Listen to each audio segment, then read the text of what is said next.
Hello everyone, welcome back to the channel. In this video, I'm going to walk you through an easy step-by-step guide on how to withdraw from crypto.com to UK bank account. So here's a simple step-by-step guide for you to be able to withdraw from crypto.com to UK bank account. So open your crypto.com app and sign into your account, then tap the account, which is the fiat wallet. If you don't have a fiat wallet yet, tap this setup new cryptocurrency and choose the GBP, which is the British pounds.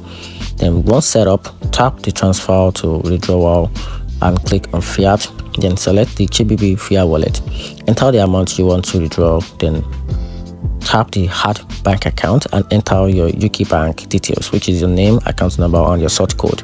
Very important. Then tap continue and reveal the withdrawal details. Then once you reveal it, confirm the withdrawal by tapping the withdraw GBP.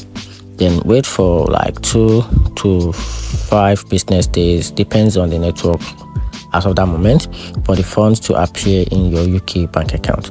And that's it. So find the video helpful, turn on the notification button and subscribe for more guide.